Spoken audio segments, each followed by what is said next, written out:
Good morning, ma'am. Morning. Any doubts in correlation, regression, and curve fitting? If not, I'll go to the next module.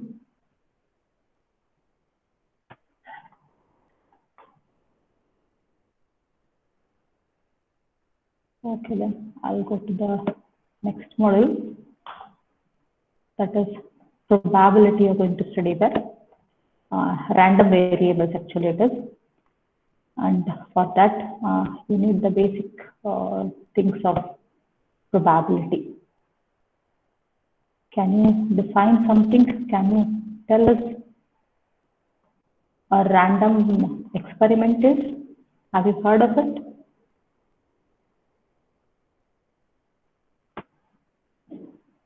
What's a random experiment?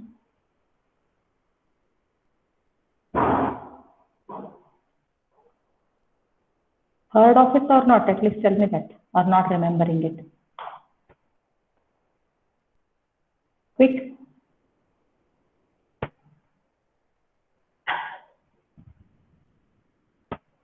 Okay. You have studied it. Maybe you're not remembering it. Okay. So a random experiment is an experiment wherein we are not sure about the outcome. Whatever the experiment you are going to do, you will not be sure about that outcome. Is the font clearly visible, or shall I make it a little bit larger? I hope the definitions are visible to you. Yes, are they visible clearly? Shall I make it?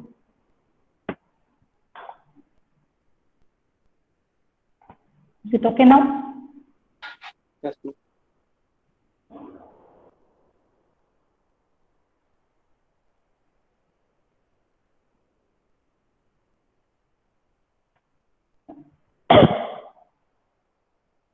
So a random experiment is an experiment in which we are not sure about the outcome. Such experiments, we call them as random experiments. Okay. Now, an example for random experiment I can say is tossing of a coin or tossing of a dice. Okay.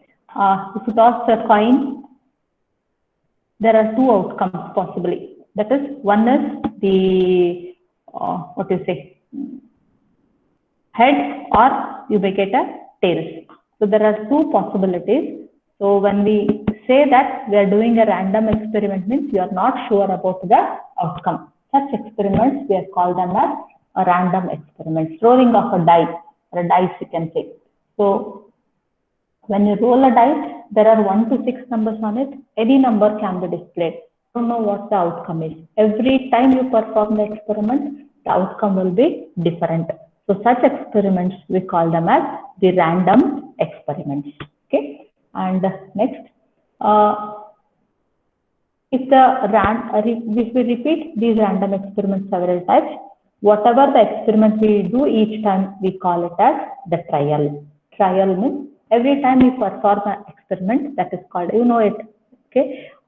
Whenever you have used this word many times, it is your trial now, like when you're playing. Okay. So trial means just performing that experiment is called a trial. So 1 trial, 2 trials, 3 trials, like that we call it as. Okay. And every time you go for a trial, the outcome will be maybe different there. Okay. So in the example of tossing of a coin, each trial will result in either heads or tails. So an outcome is a result of the random experiment. We usually use this word outcome. So outcome means it is nothing but the result of the random experiment. Whenever we perform a random experiment, whatever the result we get, we call it as a outcome, head or tail. That will be our outcome. Now moving on to sample space. So sample space means whenever you perform a random experiment, the set of all possible outcomes of that experiment is called as a sample space. The set of all possible outcomes of that random experiment. So when you toss a coin, Can you tell me what will be the sample space? Heads and tails. Yes. We will write, how will you write it? H, T, enclosed in a star bracket, because it is a set. It is a set of all possible outcomes of a random experiment. Usually we denote it as S. Sample space, it is denoted by S. Okay. And suppose this is for tossing of a what is it? Coin. Tossing a coin. Now suppose you toss a dice, then what will be the sample space? 1, 2, The numbers, yes, up to we have 6. This will be our sample space 1 to 6. See that it is a set, and hence it is denoted by capital S, and the outcomes are enclosed in flower brackets. Okay, that is how we write the sample space as. Next, just in short, outcome means a result of a random experiment. Sample space, it is a set of all possible outcomes, and event is a subset of all, a subset of the sample space. Event, I didn't tell you. So event means it is just suppose you say, suppose you toss a dice here, and you say that you want even number to be displayed. Even number appears. So if I want even number to appear, even number appears. So what are the outcomes for even number appearing? What are the outcomes for the even number appears? 2, 4, 6. 2, 4, 6. Yes. Can see that it is nothing but a subset of your sample space. Even number appears means you will take 2, 4, 6 as the possibilities. Now this we call as a event, can usually denoted by E. Okay, so the event E is the even number. If it's similar, you can take any event. One sample space can have many number of events. Can say odd number appears, you can say prime number appears. So many possibilities will be there. Okay, and next have equally likely events. When the events have the same theoretical probability of happening, then they are called equally likely events. When the events have the same probability of happening, then we call them as equally likely events. So the results of a sample space are called equally likely if all of them have the same probability of occurring. Suppose, as I said, suppose you toss a dice, then we have written the sample space, it is 1 to 6. Then here every number is equally likely to appear, is it not? Can have a 1 or a 2 or a 3 or a 6, whichever number, they are equally likely to appear. So then we call it as equally likely events. But suppose if this dice is broken on one side, if a dice is broken on one side, then what happens is there is a possibility that you may get the same number more number of times. So then they are not equally likely. So equally likely means every outcome has equal probability of showing the result. So that we call as equally likely events, and whatever for the syllabus that we are studying are equally likely events only. So here I can see what is the probability of getting 1 year. I hope or else we can get it. What's the definition of probability? We studied it already. What's the definition of probability? Forget about it. What's the probability that head appears here when you toss a coin? 1 by 2. 1 by 2. Why you say 1 by 2? 1 by 2. Why did you write 1 by 2? What is this 1 and what does this 2 denote? 2 is all the possible outcomes. 1 is likely the required outcome. Yes, good. So 1 by 2 we wrote for head appearing. The probability that head appears, we are writing 1 by 2. Why? Because when you toss a coin, how many times it is possible for head to appear? It is just once. We call them as usually as favorable cases. Favorable cases. So how many cases are favorable for head to appear? Only one. So favorable cases divided by total number of outcomes. Total number of outcomes. That gives us the probability of an event. Suppose here we have written even number appears. Okay, this is an event. Now what will be the probability of that event? How many favorable? This is our sample space. This is our sample space. That will give us the total number of outcomes, right? Now what we want, the probability of is probability of even number appearing. That is, we have 2, 4, and 6 as the even numbers. Now, out of this sample space, how many are favorable for our event? That we have to count. How many are? This is what we are counting. There are 3. Total possibilities is 6. So we write 1 by 2. And usually these probabilities are written in fractions, not in decimals. Usually, okay, because that will tell us the exact count. That is, if you perform the experiment twice, then there is once you may get the even number. That's what this fraction will tell us. So usually we keep the answers in fraction. Okay. Now this what I was talking about, equally likely events. Now here they are written about the sample space of tossing a dice. Now what's the probability of getting 1 by 6? 1 by 6. We are talking about only 1 then. Probability of getting 1. So 1 is only has appeared only once. Total possibilities is 6. So it is 1 by 6. What's the probability of getting 2? 1 by 6. Again, it is 1 by 6, right? So every outcome has the same probability of 1 by 6. Then we call it as equally likely event. Equally likely event. Every outcome has equal probability of appearing. So that we call as equally likely events. Okay. So again, some more examples: getting 3 and 5 on throwing a dice.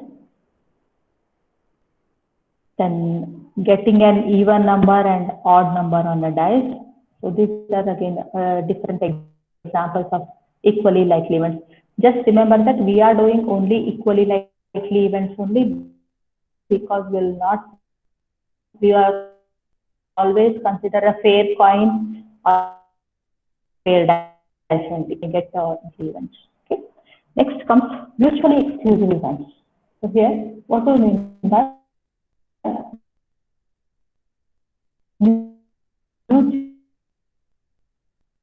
mutually exclusive events? The name itself tells you there will not the possibility of occurring of the other event will not be there. Suppose I say head appears, then tail cannot appear.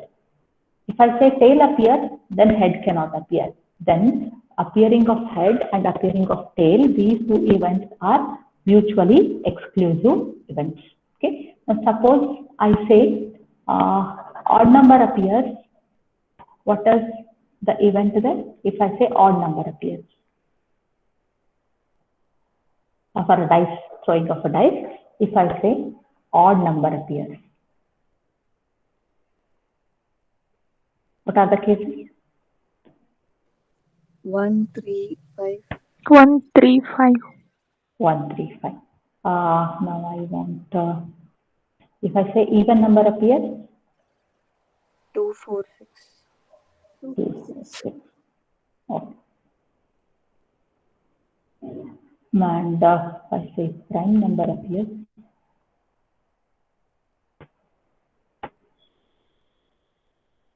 yes, 2, 3, 5. Is it right? Other prime number appears.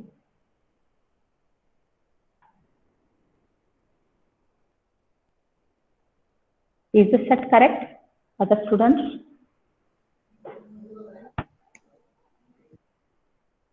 Correct or not?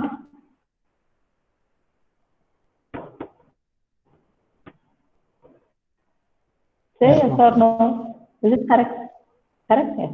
Don't take one. Usually take one there. One is neither prime nor composite. So whenever you say prime number, don't take one. Now, are these two events mutually exclusive? Odd number appearing and even number appearing? Yes, ma'am. Yes, because they don't have anything in common. Okay, and what about the odd number appearing and prime number appearing? If I take these two, No, ma'am, they are not mutually exclusive.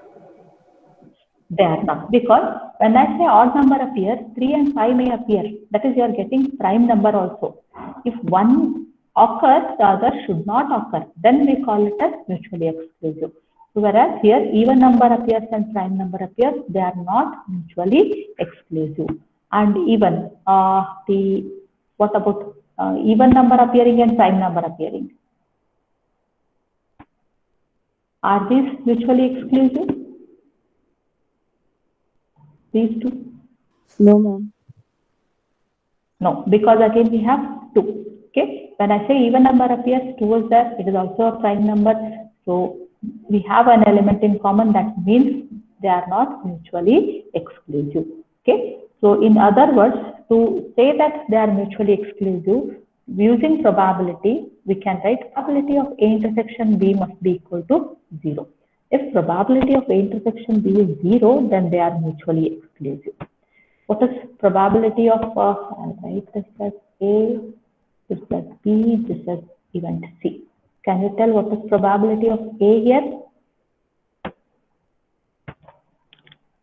1/2. 1/2. Probability of B? 1/2. 1/2. What about, what is the set A intersection B? If you take, we have just forget about everything, forget about all probability and all. We have two sets, A and B. Just go for intersection of these two, A intersection B, and I hope you know what is union and intersection. If you go for intersection, there is no common element, so we have a null set. We have a null set. So what is probability of A intersection B now, therefore? 0. 0. No element is there. So no favorable events. Total possibilities we may get, but there is no favorable event, so it is 0. So whenever we get probability of A intersection B as 0, then we say that the two events are mutually exclusive. Now moving on to A intersection C. What is A intersection C here? I've written A and C, these two events. What's the intersection? We have two elements in common, 3 and 3,5. 5. Yes. Yes. Okay. When you take intersection C, we are writing the common elements. 3 and 5 are the common elements. Now, what's the probability of A intersection B? 1/3. 1/3. What's the probability of A intersection B? 1/3. 1/3. Okay. Okay. 2/6. 1/2 or 1/3? Better go that way. How many favorable cases? 2 favorable cases. Total possibilities are 6. So we get 1/3. Okay. So this is the that is the probability of A intersection C. Sorry, I have C here. Probability of A intersection C. It is not 0. That means A and C are not mutually exclusive. Okay. So this you have to remember again, mutually exclusive and equally likely events. Now I have just written the probability definition here. So suppose there are m favorable cases for an event E to occur out of a total n possible equally likely cases. Okay. there are m favorable cases for an event E. So as we have written here, m favorable cases means suppose we take this event, then the favorable cases here, m becomes 3, right? So then to occur out of n possible outcomes. So possible outcomes that denotes our n. Total possible outcomes, it is our n. Okay. Then the probability of the event, it is denoted, given by probability of E, it is equal to m by n. That is nothing but number of favorable cases divided by total possibilities. That gives us the probability of the event. Now, E, we have written here, probability of E is m by n. Then E dash or E bar, it represents the conjugate of probability event. That is, if I say probability of E is m by n, probability of E dash means it is probability that the event E does not occur. Probability of E means probability that the event E occurs. If I write probability of E dash, it is nothing but probability that the event E does not occur. Okay. Now, shall we write here what will be the probability of E dash taking which event shall I take? Suppose E is number greater than 4 appears. I am talking about tossing of a dice here. So suppose a dice is tossed. This is our sample space. Suppose the dice is tossed. I will write once again. 1, 2, 3, 4, 5, 6. This is our sample space. Now, I want a number greater than 4 appears. Now, what all possibilities are there? How many favorable cases? What will be the probability of this event? 1 by 3. 1 by 3. 1 by 3. Tell total favorable cases better. How many it is? 2. 2. Favorable cases are 2. Number greater than 4 are written. That means 5 and 6. 2 favorable cases. Total possibilities are 6. So the probability that number greater than 4 appears, it is 2 by 6, or even you can write 1 by 3. Now, when I write probability of E dash, it is a probability that E does not occur. It's a probability that E does not occur. Then how will you write it now? E does not occur means what you should do? Which all elements you will take? E dash will be equal to, I can write S minus E, it is set A minus set E. So what will you get there? How many favorable? 1, 2, 3, 4. 1, 2, 3, 4. That is 4 divided by, will get 6. That is, you have 2 by 3, right? So in other words, we can write it as total favorable possibilities means we wrote m. Total possibilities is n. Okay. When we write E dash means it is total. We have n elements. Out of that, we are subtracting the favorable ones. That is m. So that we will get how many are not favorable. Is it clear? Favorable ones that we have taken it as m. Here, favorable ones are 2. So we wrote here 2. Now we want probability of E dash means we want those cases which are not favorable for the event. So not favorable, instead of it is 4. We can count it here. So without knowing this 4, instead of that, if we wanted to write it in terms of formula, what we have to do is total possibilities is 6. Out of that, we are subtracting the favorable one so that we get the not favorable cases. So with this, what we get is it is n by n minus m by n. If I take the denominator separately, so we get 1 minus m by n. So we get it as 1 minus probability of E.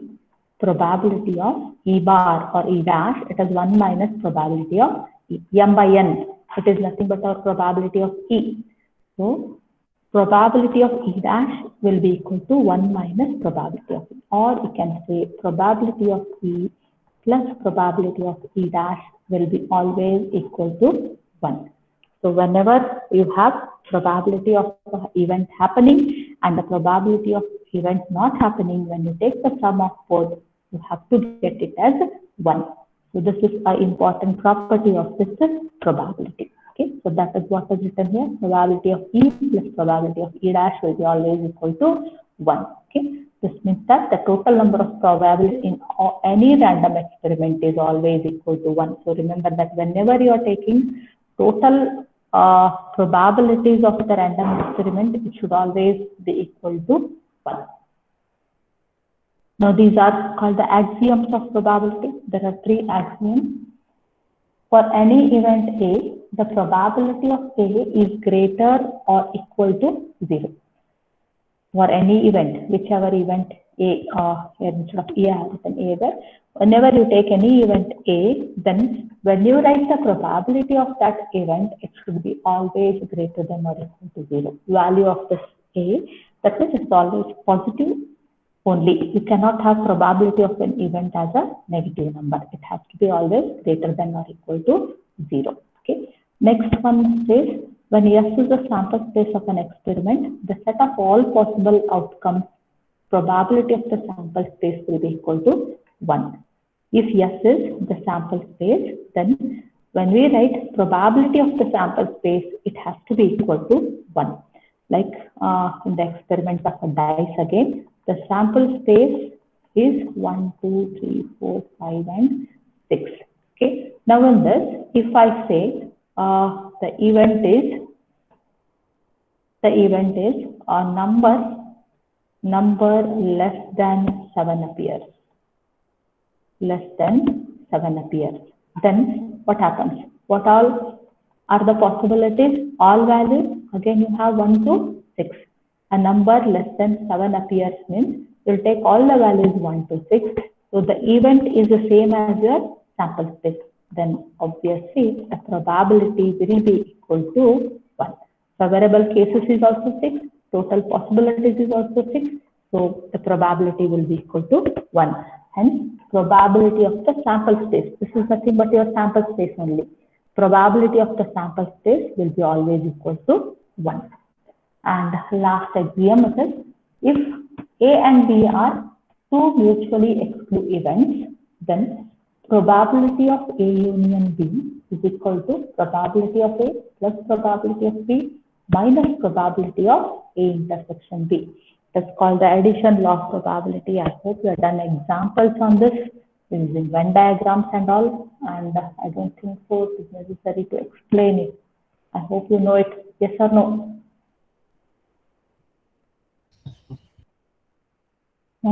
You are well aware of it, I hope. Again, if I take the above example, shall I explain here? This one. This one, again, we have written 3 different. Suppose, let us take B and C. What is probability of B union C? What is probability of B union C? Madam, screen sharing, it has stopped, I guess. Stop.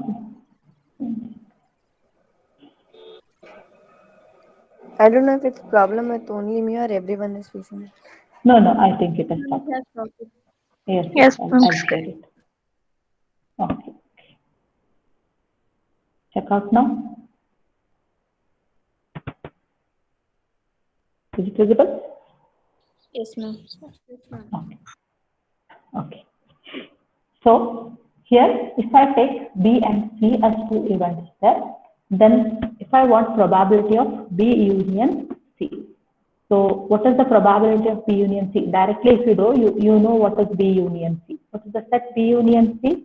You are taking the union of these two, you get 2, 3, 4, 5, and 6, right? If you take the union. So what is the probability of B union C? How many favorable? 5 are there? 5 divided by 6, you get this. Now, if you go for this formula, addition law of probability, what it says is you have to go for probability of B plus probability of C minus probability of B intersection C. What is B intersection C here? What is probability of B? 3 favorable cases, we get 3 by 6. Probability of C again, 3 favorable cases, we have 3 by 6. Probability of B intersection C. If you take the intersection of these two, what is B intersection C? How many elements? 1 by 6. Only two, sorry, C after that. It is 2 just, right? So it is 1 by 6. Check the sum, how much you get? 6 by 6, that is 1 minus 1 by 6. We'll get it as 5 by 6. That's what we 5 had by got. 6. Yes, that's what we had got when we do it separately after taking B union C. Okay, so this is the addition law of probability which we'll be using sometimes. So remember it. What is the addition law of probability? So this all are the basic definitions. Actually, this is not your syllabus. This all whatever we have discussed up till now, that is totally out of syllabus only. So I just want to remind you of simple probability examples so that we can deal easily with the next when we go to the actual syllabus. Okay, can you just answer these examples?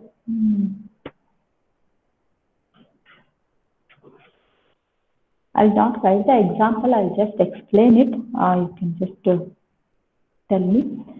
There are 52 cards. Do you know about the cards in a deck? In a deck. Okay. Now, what's the probability of picking a king? I hope you have seen a deck of cards. Probability of picking a king. Can you tell me what's the probability of picking a king?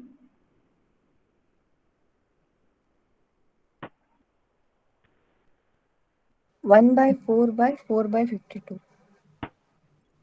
1 second. What is it? 1 by?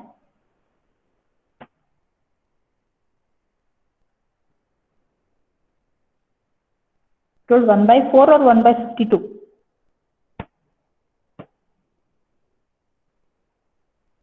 One by 4 by 52. How can it be like that? 1 by 4 by 52. You're telling like this? Is it what you see in this probability? See that there should be good interaction, otherwise it will be difficult for me to teach. If you tell your views, then I can know that in what way you are thinking and I can correct it. 1 by 4, is it what you told? 4 by 52. 4 by 52. 4 by 52. 4. Why 4 by 52? There in are a pack 4 of kings. 50, yes. In a pack of 52 cards, there are 4 kings, right? So we are taking 4 kings. Total possibilities is 52. Total possibilities is 52. So we'll write 4 by 52.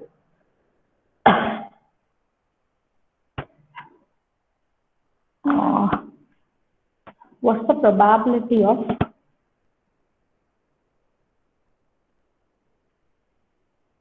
picking a king, a queen, and a knave? Knave is nothing but jack here. For jack, the another name given is knave. What's the probability of picking the king, a queen, and a knave out of, again, a 52 cards deck?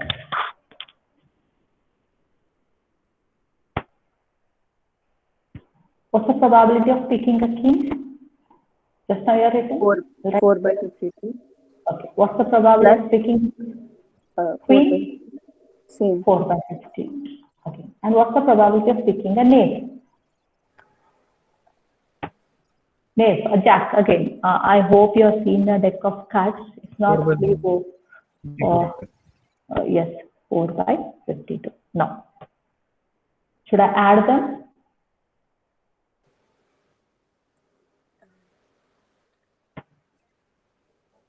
or multiply them?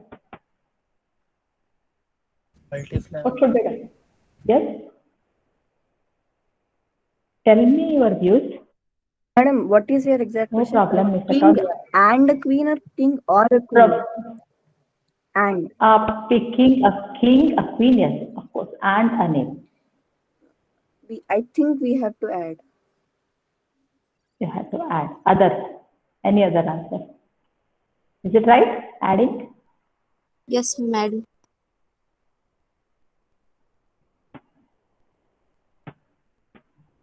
Suppose I say, what example I have to give? Here only. If it is, suppose I want a king, a queen, or a knave, then what will it write?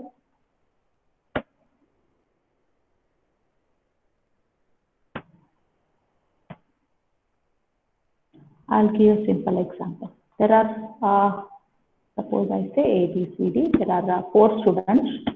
What's the probability of picking, choosing 2 students? This example is difficult.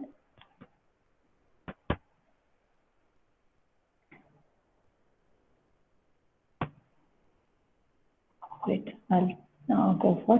So there are 3 boys and 4 girls. What's the probability of picking? What I can say? 2 boys and 2 girls. What's the probability of picking 2 boys and 2 girls?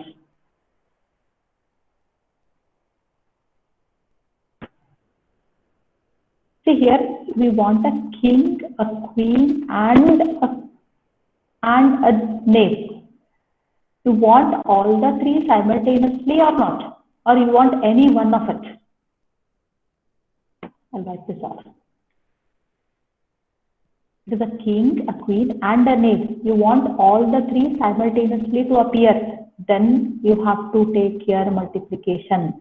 When you want a simple thing, you know your gates, whenever it is and or. So and means it is intersection, right?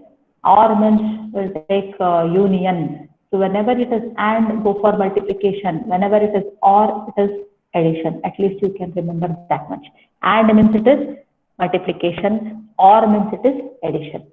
You want all the 3 to occur. It is not that either you want a king, or you want a queen, or you want a knave. If it is or here, then we are going to add them. We are going to add them. Okay. So this is called the rule of addition in probability. That so when you have to add and when you have to multiply, that you should keep in mind. Whether to take addition means it should be or there. You want any one of the event to appear means you have to take or. If you want one after the other, every event should appear simultaneously, then you have to go for multiplication. Okay. I'll give the time now. One more example I will discuss. Suppose there is an urn. I hope you know the meaning of an urn. Urn containing 2 white balls and 2 black balls. 2 white and 2 black balls. And another urn contains 2 white balls and 4 black balls. And 4 black balls. If a ball is drawn from each urn, what is the probability that they will be of the same color? This is one urn, this is the second urn. If a ball is drawn from each urn, what is the probability that they will be of the same color? I hope you got the question. One ball is drawn from each urn. What is the probability that they are of the same color.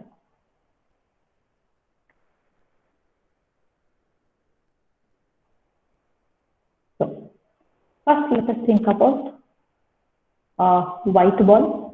Let us think of a white ball. Now, so what is the probability of getting a white ball from the first turn? Probability of white ball, picking a white ball from first turn, U1 I'll write. What's the probability of picking a white ball? 2 by 4. Yes? 2 by 4. 4. 2 by 4. Okay. Okay. 4. Okay. Now, what's the probability of picking a white ball from the second turn now? 2 by 6. 2 by 6. 2 by 6. Yes, 2 white balls, that is favorable case. Total balls, it is 6. So we will have total possibilities is 6. Now, what's the probability? What they are given? 1 ball is drawn from each turn. What is the probability that they are of the same color? Now, what is the probability that the ball will be white? If you pick 1 ball, what's the probability that it will be white? That means you have to pick a white ball from the first turn and a white ball from the second turn. That means we are going to multiply these two. The probability of picking a white ball from both the urns. So the probability of picking a white ball from the first turn, again the probability of picking a white ball from the second turn. We want both to happen, so we will multiply. Now let us go to black balls. What's the probability of picking a black ball from the first turn? 2 by 4. 2 by 4. Okay. 2 by 4. Probability of picking a black ball from the second turn? 4 by 4 by 6. 6. 4 by 6. 4 by 6. Okay. Now, this is probability of getting a black ball. This is probability of getting a white ball. Now, what you have to do? We have obtained probability of picking a white ball. We have obtained probability of picking a black ball. What they ask is, what is the probability that they are of the same color? What you should do? You have to write one answer. It is not that you write this separately and this separately. I want one answer, that is, what is the probability of picking a ball of the same color? What should I do next?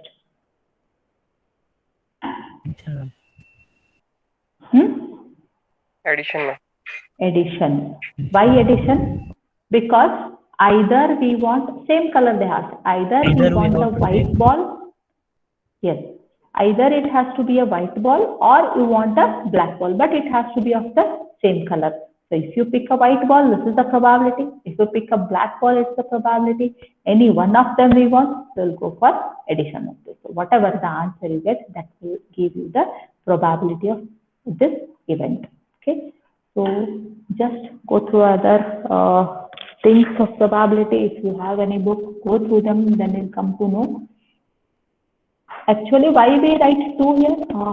Can I have another just 1 minute there? Have next link. You have got the next class link? No, ma'am, not yet. No? Okay, okay. Just a minute. Why we write 2 by 4 here? Can you in detail tell me?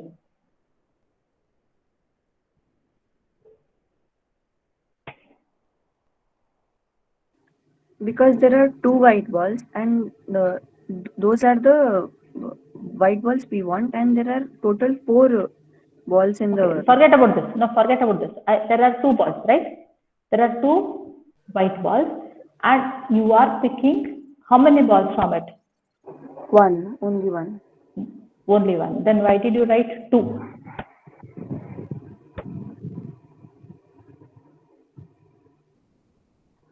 We are always drawing only 1 ball, but yes.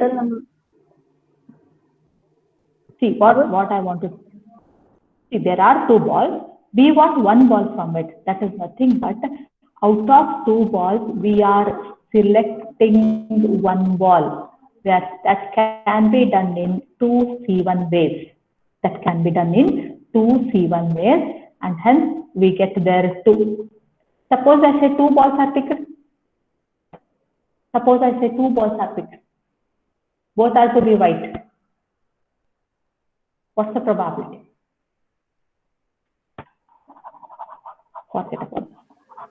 This is the urn. Only one urn, take one urn. Okay. What's the probability of picking 2 white balls from this urn? This urn has 2 white balls, 2 black balls. I want the probability of picking 2 white balls. What is the probability?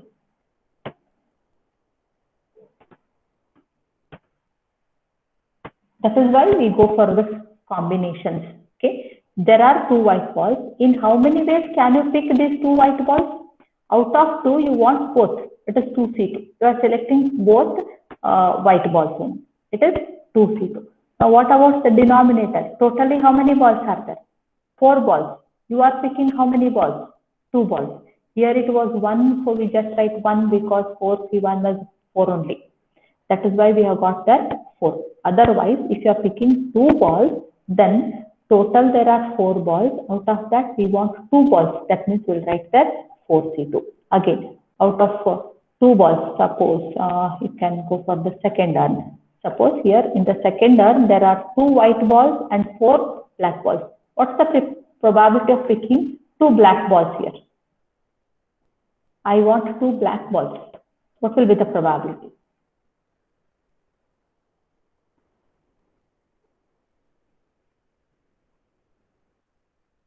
In how many ways can you pick 2 black balls out of 4 black balls?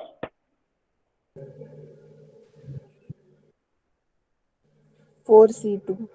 Yes. Out of 4, you can pick any 2. There are 4 black balls. There are 4 black balls. You are picking any 2 of them. So how many were that is, if I take them as A, B, C, D, you can take either A and B, or you can take A, C, or you can take A, D, or you can go for B, C, B, D, or you can take C, D. So there are so many possibilities. So out of those will get by doing this 4CD. How many possibilities of picking 2 balls are there? That is done by doing 4C2. Total possibilities. How many balls are there totally? There are 6 balls. Out of that, we want any 2. That means it will be done by 4C2 ways. 6C2. So, yes, sir. 6C2 ways. So just remember when we are taking, I discussed only about the combination, selecting the things, that is combination. I didn't go for permutation. Let me discuss some examples in the next class on this, and I will go further. Okay. When to apply permutation, when to apply combination, that you should know. Then you can easily deal with probability. Okay. I'll just share this definition in your Google Classroom. You can just move them down. Definitions will be asked in this probability. So go through those probability definitions. Tomorrow we'll go for this actually random variables. That is what our syllabus begins from, random variables. Okay.